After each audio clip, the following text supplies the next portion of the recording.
fire and roasting marshmallows. What could be more fun than that?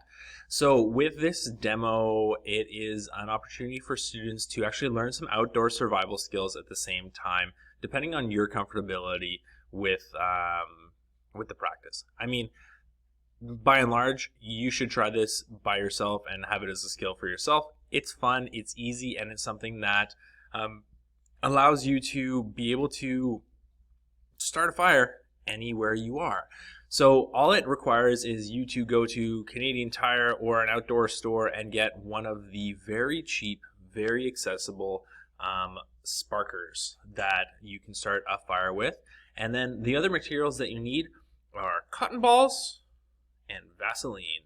So what you're going to be teaching the kids here is about activation energy.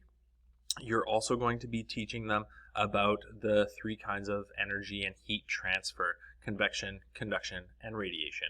So with that, I have a steel garbage can or bucket that I have found somewhere, and that is the container that I do the demo in. But you could do this in a tin can, a big, like, soup can, or something that will contain a cotton ball, and that will be good enough for you to be able to shoot sparks into. All you have to do is set the kids up so that they have a tub of Vaseline and cotton ball. You can do this with dryer lint, but it is a little bit grosser because you get all of the things that come off of your clothes. But anything that basically is cotton, and you can cover it in Vaseline. Vaseline, you get to explain, is just petroleum. And then you talk about how activation energy is required to get something to light on fire, especially when it is gas-based, right? We do it in our car engines, we do it with this experiment. But you're just going to add in a little bit of energy to create this exothermic reaction. And then you get to talk about exothermic and endothermic, or supplement those into the lessons that you have already in your classroom.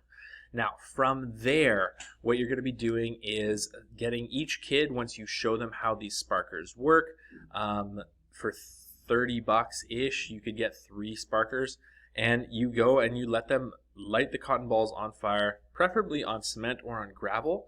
The amazing thing with cotton is that with the Vaseline and the cotton balls, they will light on fire. You will see it visually that they are on fire, and then they quickly die down, and if anybody gets scared or panics, you just have to step on them and the fire goes away. Now, what I do on the side, once the kids are starting off lighting their own fires, I will actually build an actual fire, and you can take a cotton ball, you can light it on fire, you get your kindling, you show them how to build that fire, and you let it get going. And the nice thing after this is that once they've all done their fire, you've got your fire going, you can then talk about convection, conduction, and radiation. So convection being the heat coming up. Conduction, I take a match and I take it to the side of the metal can, and I show them that there's enough energy from the heat, from the fire, transferring through the metal, touching the match, that lights the match on fire. It's not radiation that's doing that. It's not hot air that's turning it on. It's conducting the energy through the metal into the match, lighting it on fire. So that is your conduction part. You can do that underneath the can. You can do it on the side of the can, as long as your fire is heating up that metal enough, right? And then radiation, this is where the marshmallows come in. Radiation is actually great because once there are coals or it is hot in the bucket, you can take your marshmallow, and I tell my students there's 2 ways to cook marshmallow. 1, like a crazy person, above and into the flame. 2, like a smart person, a scientist, and you put it beside the hot coals that are there in your fire pit, and the radiation, not the cold air, is coming in, so it's not hot air that's cooking that marshmallow. It's not conduction because it's not touching the marshmallow, but the radiation, the radiant heat is cooking the marshmallow, and that's the best way to get yourself a golden marshmallow. So there's this fun activity. The kids learn something about outdoor survival skills. They are then able to use and transfer those skills next time they go camping.